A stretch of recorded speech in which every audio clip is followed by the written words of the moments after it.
Doctor Yunus সাহেব যদি সেই নির্বাচনকালীন সরকারের দায়িত্ব পালন করেন, তাকে বলা হয়েছে বিএনপি তাকে সরকারে আসলে তাকে হয়তো রাষ্ট্রপতি বানাবেন।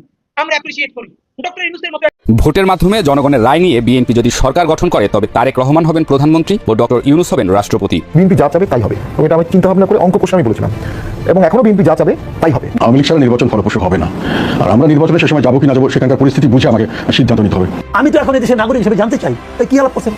সবচেয়ে গুরুত্বপূর্ণ দুজন ব্যক্তি কি কথা বলছেন আমার জানার অধিকার নাই? কিন্তু আপনাদেরকে অবশ্যই প্রেসিডেন্টকে অপসারণ করে ডক্টর ইউনূসকেই প্রেসিডেন্টের দায়িত্ব নিতে হবে।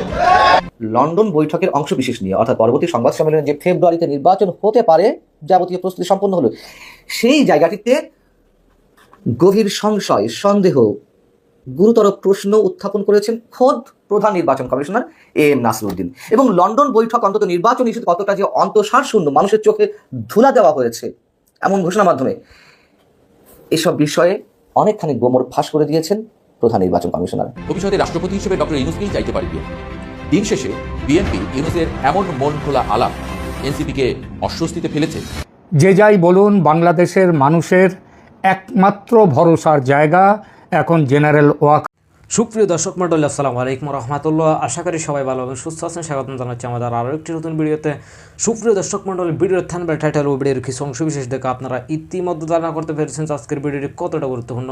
সুপ্রিয় দর্শক মণ্ডলী, বর্তমান রাজনীতি আলোচনার প্রেক্ষাপটে বেশ কয়েকটি গুরুত্বপূর্ণ ভিডিও নিয়ে আপনাদের সামনে হাজির হয়েছি।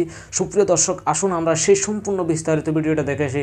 তার আগে আপনাদের প্রতি ছোট্ট একটা রিকোয়েস্ট, যারা আমার চ্যানেল নতুন, চ্যানেলটি সাবস্ক্রাইব করে লাইক কমেন্ট শেয়ার করে সাথেই থাকুন। ইতিমধ্যে যারা চ্যানেলটি সাবস্ক্রাইব করেছেন আপনাদেরকে অসংখ্য ধন্যবাদ। আসুন আমরা তাহলে সেই বিস্তারিত আলোচনাটা দেখে আসি। ডক্টর ইউনূস সাহেব যদি সেই নির্বাচনকালীন সরকারের দায়িত্ব পালন করেন, তাকে বলা হয়েছে বিএনপি তাকে সরকারে আসলে তাকে হয়তো রাষ্ট্রপতি বানাবেন। আমরা অ্যাপ্রিসিয়েট করি ডক্টর ইউনূসের মতো একটা অ্যাসেট বাংলাদেশের পক্ষে কাজ করুক, এটা সবার জন্য সম্মাননা। কিন্তু সেটা যদি নির্বাচনের আগে বিচার না করে, নির্বাচনের আগে যদি সংস্কার, মৌলিক সংস্কার না করে আপনি বিএনপির সাথে এই কথা বলে তাদের সাথে যোগ দিয়ে নির্বাচনকালীন দায়িত্ব পালন করেন, যেভাবে মাথার তাজ বানিয়ে রেখেছিলাম, আমরাই আপনাকে ইতিহাসের শ্রেষ্ঠতম গাদ্দার ঘোষণা করবো। মনে রাখবেন, আপনার জীবনে কোনো কিছু প্রাপ্তির অভাব নাই। তরুণদের কাছ থেকে, শহীদদের মায়েদের কাছ থেকে, শহীদদের সন্তানের কাছ থেকে জুলাইয়ের গাদ্দার হিসেবে বিবেচিত হয়ে কবরে যাইয়েন না। আল্লাহর ওয়াস্তে আপনার হাতে পায়ে ধরে। ওয়ালটন আবারও মিলিয়নিয়ার অফারে ওয়ালটন ফ্রিজ কিনে আপনিও হয়ে যেতে পারেন মিলিয়নিয়ার।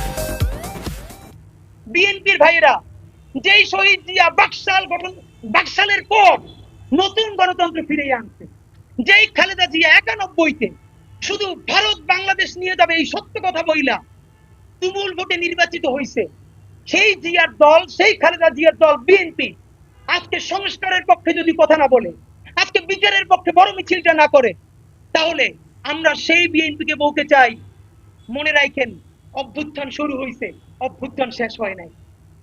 দায়িত্ব নিয়ে বলি, ছোট মানুষ হিসাবে বেঁচে থাকবো কিনা জানি না, যদি বিচার না করে, মৌলিক সংস্কার না করে নির্বাচন করে ফেলা হয়, মনে রাখেন আগামী 3 বছর, 5 বছর বা 10 বছর, সামটাইম যে কোনো একটা সময় দেশে চূড়ান্ত একটা গণ অভ্যুত্থান হবে। সেই গণ অভ্যুত্থানের নেতৃত্ব দেবে এই হাজার হাজার শহীদের বাবা মায়েরা, আহত যোদ্ধারা এবং আমাদের মতো যাদের হৃদয় রক্তক্ষরণ হয়েছে কোটি কোটি জনগণ, যারা বিএনপিও করে না, জামাতও করে না, কোন দল করে না, তারা খালি বাংলাদেশ করে। আর আমার আফসোস, সেই প্রতিরোধটা যদি শহীদ জিয়ার দল, বেগম খালেদা জিয়ার দল, বিএনপি যদি জনতার প্রতিরোধের মুখে পড়ে, আমাদের আফসোসের শেষ নাই। বিএনপি পায়ে ধরে বলি, জনতার প্রতিরোধের মুখের শিকার হইয়েন না।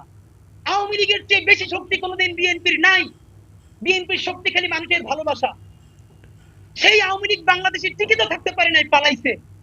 আজকে যদি সেই আওয়ামী লীগকে পুনর্বাসন করে ভারতের প্রেসক্রিপশনে আর একটা ছোট বিএনপি, আর যে ফেব্রুয়ারিতে নির্বাচন হতে পারে যাবতীয় প্রস্তুতি সম্পন্ন হলো, সেই জায়গাটিতে গভীর সংশয়, সন্দেহ, গুরুতর প্রশ্ন উত্থাপন করেছেন খোদ প্রধান নির্বাচন কমিশনার এম নাসিরউদ্দিন। এবং লন্ডন বৈঠক অন্তত নির্বাচন ইস্যুতে কতটা যে অন্তঃসার শূন্য, মানুষের চোখে ধুলা দেওয়া হয়েছে এমন ঘোষণার মাধ্যমে এসব বিষয়ে অনেকখানি গোমর ফাঁস করে দিয়েছেন প্রধান নির্বাচন কমিশনার।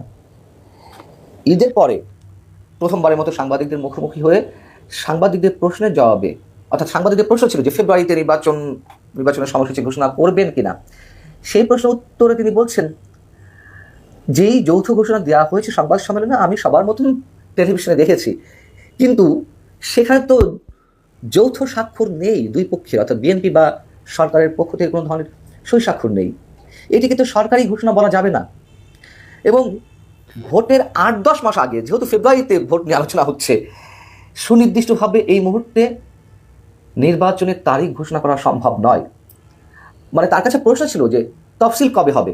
যেহেতু 13ই জুন ডক্টর মোহাম্মদ ইউনূস এবং বিএনপির শীর্ষ নেতা তারেক রহমানের সঙ্গে বৈঠকের পরে যৌথ সংবাদ সম্মেলনে প্রতিনিধিত্ব করলেন সরকারের পক্ষ থেকে ডক্টর খলিলুর রহমান আর বিএনপির পক্ষ থেকে স্থায়ী কমিটির সদস্য আমির হোসেন মাহমুদ চৌধুরী। তো ডক্টর খলিলুর রহমান সাংবাদিকদের প্রশ্নের জবাবে তিনি বললেন নির্বাচনের তারিখ নিয়ে, ঘোষণা নিয়ে, যে আমরা আসলে কোনো সমস্যা দেখছি না নির্বাচনের তারিখ ঘোষণার বিষয়ে, এবং নির্বাচন সম্পর্কে যৌথ বিবৃতিতে দুপক্ষই সম্মত হয়েছে।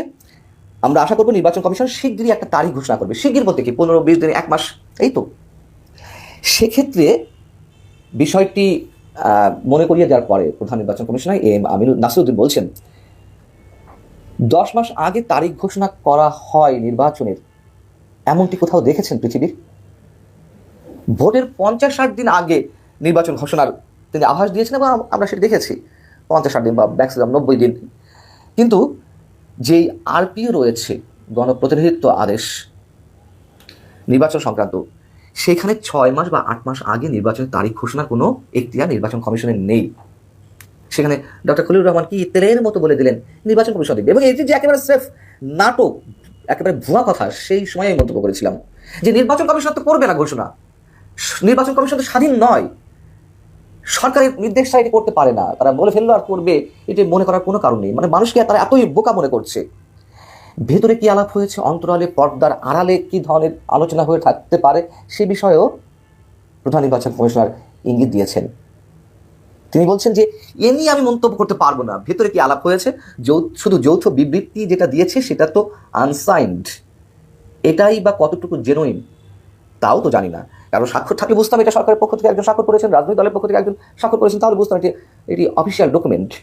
তিনি বলছেন অফিসিয়ালি কোনো কিছু না এলে কিছু করা যাবে না, ইতিহাসের পেছনেও ইতিহাস থাকে, আলাপের পেছনেও আলাপ থাকে, সেগুলো আমাদের জানতে হবে, সিদ্ধান্ত নেওয়া হবে।